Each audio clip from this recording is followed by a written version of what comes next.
Hello friends, ভিডিওর শুরুতে সবাইকে নমস্কার। প্রতিদিনের মতোই চলে আসলাম আরেকটা মজাদার রেসিপি নিয়ে। আজ কি রান্না করব সেটাই তোমাদের সাথে শেয়ার করব। চুলায় কড়াই বসিয়ে কড়াই গরম করে নিয়ে পরিমাণ মতো তেল দিয়ে 1 টেবিল চামচ হলুদ গুঁড়া আগে তেলের ওপর দিয়ে দিলাম, যাতে মাছের দেওয়ার পরে তেল ফুটে না আসে, কারণ শিং মাছ অনেক সময় ভাজতে গেলেই তেল ফুটে শরীরে আসে। এই তো মাছটা হলুদ মরিচ লবণ দিয়ে মেখে নিয়ে এখন শিং মাছগুলো একটু কড়া করে ভেজে নেব। আজ শিং মাছ দিয়ে রান্না করব, আর সাথে আলু দিয়ে শিং মাছের রসা। একদম সহজভাবেই, যা প্রতিদিন রান্না করে আমরা সবাই কম বেশি খেয়ে থাকি, এবং খুব সহজে। শিং মাছগুলো ভাজা হয়ে গেলে চুলা থেকে তুলে নেব, এবং শিং মাছটা আমি একটু কড়া করে ভেজে নেব। তবে শিং মাছটা কড়া করে ভেজে রান্না করলে কিন্তু খেতে খুব ভালো লাগে, এবং মাছটাও খুব নরম হয়।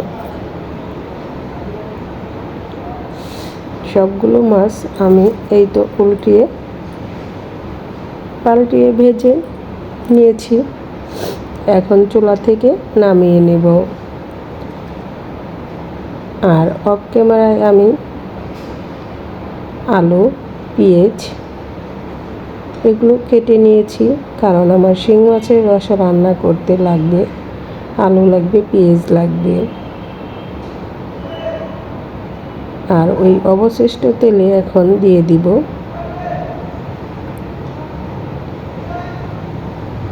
দুটো তেজপাতা আর গোটা জিরা, আর দিয়ে দিব গোটা রসুন, আর দিয়ে দিলাম পেঁয়াজটা আমি 4 পিস করে কেটে নিয়েছি। আজ কুচি কুচি করে কিন্তু কাটিনি। এখন পেঁয়াজগুলো দিয়ে আবার হালকা নেড়ে চেড়ে এগুলো ভেজে নেব। পেঁয়াজটা একটু ভাজা হয়ে গেলে এখানে দিয়ে দিব কেটে রাখা আলু। এখন আলু আর পেঁয়াজ একসাথে বেশ কিছুটা সময় ভেজে নেব।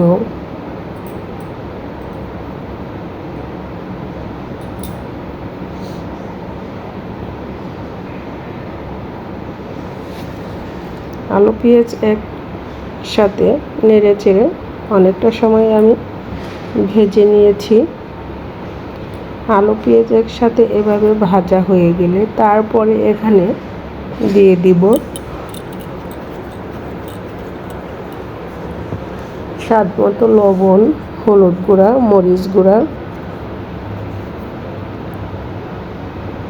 পেঁয়াজের সাথে কিন্তু আলুটা এভাবে ভালো করে ভেজে নিতে হবে, তা না হলে কিন্তু শিং মাছের রসাটা খেতে ততটা সুস্বাদু হবে না। এই আলু পেঁয়াজ একসাথে যতটা সুন্দর করে ভাজা হবে, তরকারির স্বাদটাও ঠিক ততটাই বেড়ে যাবে।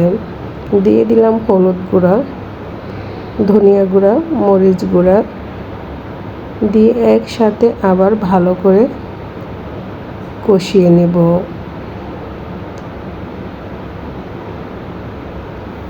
একদম সহজভাবে রান্না করে নিলাম আজ কম মশলায়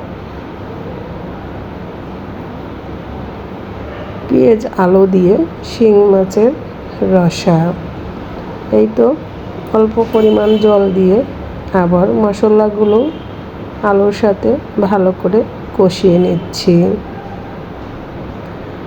আর যেখান থেকে আমার ভিডিওটি দেখতেছো, একটা লাইক দিতে ভুলে গিয়েছো, প্লিজ একটা লাইক দিয়ে ভিডিওটা কন্টিনিউ করবে। আর নতুন বন্ধু যারা আছো, পাশে থাকা বেল বাটনটি অন করে রাখবে। ভালো লাগলে আমার পরিবারে থেকে যাবে। দিয়ে দিলাম পরিমাণ মতো জল। এখন নেড়ে চেড়ে মিক্সড করে দিচ্ছি এবং জলটা ফুটে আসা পর্যন্ত অপেক্ষা করব। ফুটে আসলে দিয়ে দিব ভেজে রাখা শিং মাছগুলো, আর সাথে দিয়ে দিলাম কাঁচামরিচ। এখন আলতোভাবে নেড়ে চেড়ে আবার কিছুটা সময় রান্না করে নেব। আমার কিন্তু শিং মাছের রসা 80% কুক হয়ে গিয়েছে। দেখতে পেলে বন্ধুরা শিং মাছের রসা আমি কিভাবে রান্না করলাম। যদি ভালো লাগে অবশ্যই ট্রাই করতে পারো। দিয়ে দিলাম আবার একটু স্বাদ মতো লবণ, কারণ লবণটা কম হয়েছিল।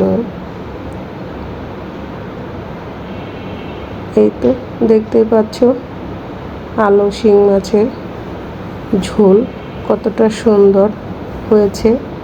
গরম গরম ভাতের সাথে এরকম পাতলা শিং মাছের ঝোল খেতে খুবই মজাদার। আর নামানোর আগে দিয়ে দিলাম 1 টেবিল চামচ জিরা গুঁড়া। জিরা গুঁড়া দিয়ে আবার নেড়ে চেড়ে মিক্সড করে নেব।